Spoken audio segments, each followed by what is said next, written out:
बात होगी पाकिस्तान में क्रिकेट की सरगर्मियों की, और उसके साथ साथ जो कि इंटरनेशनल क्रिकेट भी पाकिस्तान में हो रही है। फिर एक क्रिकेट का आलमी मुकाबला पाकिस्तान में सजने को है, उसकी तैयारियां आखिरी मराहल में हैं। आज मेरा ख्याल आखिरी तारीख है मीरब के, या ये जो आप स्क्वाड में कोई तब्दीली करनी है तो वो भी है। फिर जसप्रीत बुमराह की भी कल फैसला करना है उन्होंने कि वो खेलेंगे या नहीं खेलेंगे। हाँ। आज ही फैसला कर देंगे, अनाउंस तो कर चुके हैं स्क्वाड में। और साथ ही साथ लेकिन ये भी है कि उन्होंने प्रैक्टिस वगैरह शुरू कर दिया। पाकिस्तान में भी तब्दीली की खबरें सुनने को मिल रही हैं मेरे में, है ना, कि आकिब जावेद आ सकते हैं। बिल्कुल ऐसे ही है हारिस की जगह, क्योंकि अभी फ़िलहाल तो हारिस अनफिट हैं, लेकिन ये कि जैसे ही वो थोड़े फिट होते हैं तो अभी चैंपियंस ट्रॉफी के अंदर उनकी शमूलियत है नहीं है इसकी कोई क्लैरिटी नहीं है। लेकिन ये है कि हो सकता है कि जो आखिरी मैचेस हैं एक दो इसके ट्राई नेशनल सीरीज हाँ, उसमें तो इसमें हो सकता है कि उनको शामिल कर लिया साउथ अफ्रीका के मैच में तो 100% नहीं है, शामिल कर लिया, लेकिन फाइनल में पाकिस्तान जाएगा। पहले तो हारिस रऊफ के फाइनल खेलने के लिए पाकिस्तान के फाइनल में जाने की ज़रूरत है, और वो जाने के लिए पहले साउथ अफ्रीका का मैच जीतने की ज़रूरत है। तो बड़ी एक लंबी जर्नी है, देखते हैं कि किस तरह से आगे परवान चढ़ती है हमारी टीम। ये इसको कहा जाता है कि क्या कहें, एक और दरिया का सामना था मुझे मुनीर, मैं एक दरिया के पास उतरा तो मैंने देखा कुछ थोड़े से लफ्ज़ आगे पीछे हो गया मुनीर नियाज़ी साहब से मैं समझ गई हूं। ठीक है ना, कि एक और दरिया का सामना था मुनीर मुझे। दरिया हमारे सामने है जनाब ज़ीशान राना साहब, स्पोर्ट्स एनालिस्ट, स्पोर्ट्स जर्नलिस्ट। अस्सलाम वालेकुम, कैसे आप? पाकिस्तान के दरिया वैसे सूखे पे हैं सर। आप तो जब भी जाते ना उधर साउथ पंजाब, दरिया सूखे मिलते हैं। सूखे कोई बात नहीं, देखिए सूखा हो या ना हो, दरिया तो दरिया होता है ना, है तो सही ना हमारे पास, जगह तो है ना। जी एग्जैक्टली,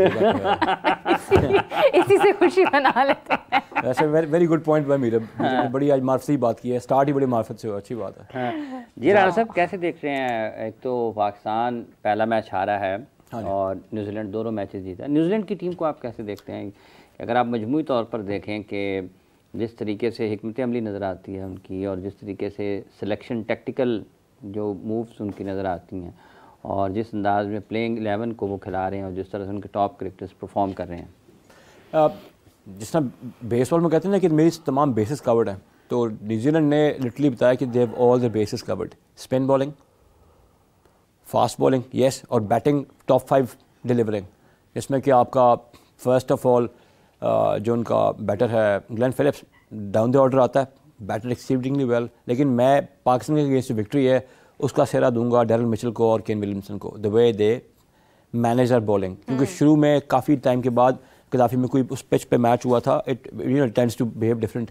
तो उन्होंने वो जो इनिशियल ऑन स्लॉट था, जिस टाइम पे हमारा बॉल भी अच्छा जा रहा था और हमारी गिरफ्त भी बैच पे थी, तो उन्होंने वहाँ से हमारी होम कंडीशन से एडवांटेज को लेके अपने उसको उसमें चेंज किया, और साथ ही साथ में the way they accelerated against R S bowlers, वो उन्होंने एक नया टेम्पो बिल्ड कर दिया। आखिरी ओवर में हमारे एस टॉप मोस्ट बॉलर को 26-27 रन मारना वॉज नेवर ईजी। मेरा ख्याल है पाकिस्तान ने जो मैच था वो लास्ट 15 ओवर्स में ही लूज़ कर दिया था जब वो बॉलिंग कर रहे थे, बिकॉज जो मोमेंटम न्यूजीलैंड ने पकड़ लिया था।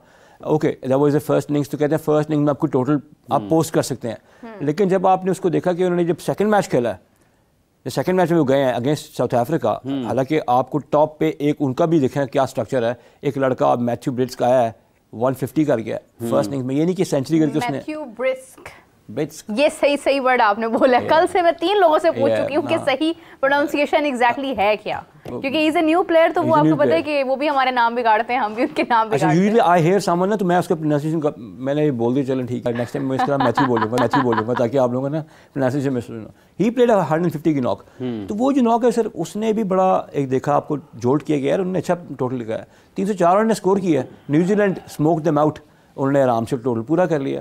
अब इस ट्राई नेशन में जहाँ पर 2 टीमों ने अपना आके सीना कंट्रीज़ की टीम ने अपने एक्लेमेटाइजेशन करनी थी, दोनों ने अच्छी आउटिंग की है। साउथ अफ्रीका ने अच्छा टोटल पोस्ट किया है और पूरा मैच खेले हैं, हालांकि उनके 4 प्लेयर नहीं है। और न्यूजीलैंड के देखें कि उनका केन विलियमसन अमेजिंग सेंचुरी, उसने सेंचुरी की है पहले दिस सेट्स टोन। फिर लेथम जो है अनफॉर्चुनेट रहेगा, 97 पे आउट हो गया। तो तमाम चीज़ें देखें, उनका अनफॉर्चुनेट इवेंट हुआ, वो राचन रविंद्रा उसको इंजरी हुई, अदरवाइज जो है वो तमाम चीज़ें कवर्ड उनके, they are roaring to be knocking at the big doors. और चैंपियंस ट्रॉफी में मुझे लगता है कि वन ऑफ द सेमीफाइनलिस्ट तो नजर आते हैं। Well, I remember your word, you said कि अगर तो 250 से ऊपर रन होते हैं तो इट विल बी डिफिकल्ट। और मैंने आपको 15 रन ऊपर बोले थे, मैं वापस जा रहा था, बस थिंकिंग यार 330 रन हमने खा लिए, how on earth can you do that. और इसमें हमारे बॉलर्स के टेम्परामेंट के बारे में बहुत सारा डिस्कशन करने की ज़रूरत है। आई थिंक कि हमें ना अपना जो बॉलिंग की कोचिंग का मैकेनिज्म है, जो इन्हीं कोचिंग तो नहीं, जो उनको बस कर रहे हैं, ये वही बॉलर्स नहीं डिलीवर कर रहे होते हैं। All of a sudden this we go out of the plot, हमें हमारी प्लेबुक से बाहर कुछ भी चीज़ नज़र आई थी तो हमें बड़ा मसला होता है। और आपको पता है हम किसी भी ICC टूर्नामेंट में मीरब को भी ये नहीं किया as we walk in as favourites except 99 के वर्ल्ड कप के अलावा। हमें ये होता था कि हम पहले lead up to the tournament बड़े बुरा खेलते हैं, फिर जाके something happens to us. But मुझे इस बार यहाँ से अब लग नहीं रहा कि इस बार something is gonna happen to us in this way. कुछ बेहतर करना पड़ेगा, कुछ चेंजेस करनी पड़ेंगी, कुछ करना पड़ेगा हमें आउट ऑफ द बॉक्स। ऐसे नहीं मुझे राणा साहब, ये वैसे तो बहुत ज़्यादा आजकल आदाद शुमार पर काम होता है। हाँ जी।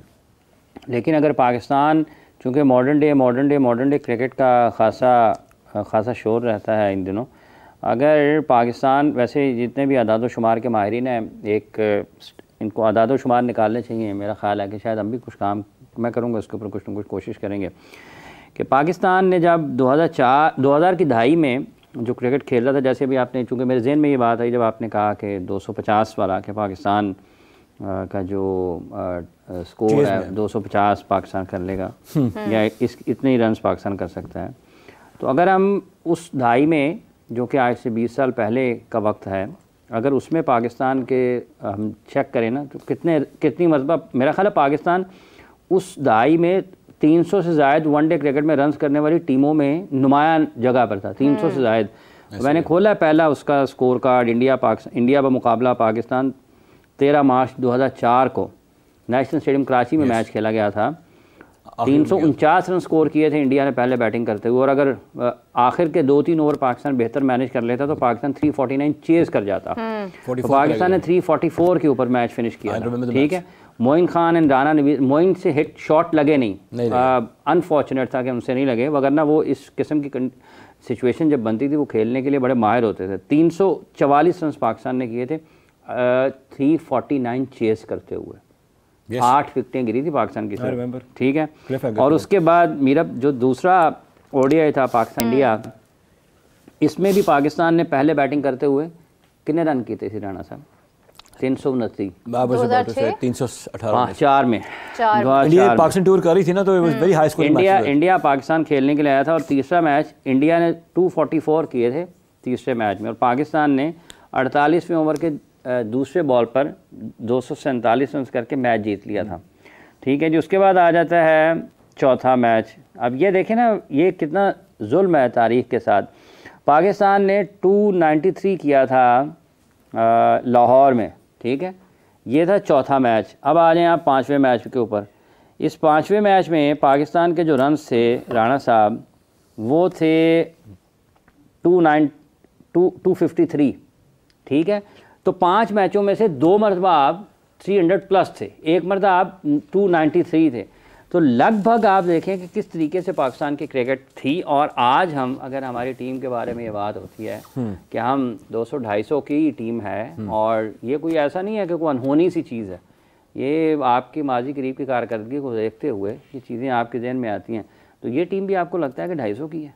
चेज वाइज तो मैं ये समझता हूँ, आपने जो अपना हिस्टोरिकल पर्सपेक्टिव दिया इस पर, मेरा ये ख्याल है कि पाकिस्तान की तब की बैटिंग लाइनअप को आप देख लें, आपसे कंपेयर कर लें, तब कोई हमारा कुछ सुपर डुपर स्टार नहीं था। Like Inzi was playing, the great Inzamam, Yousuf was playing, Younis was playing, they are all bigger than the bigger names of Pakistan history. The pickers were good as well, very good.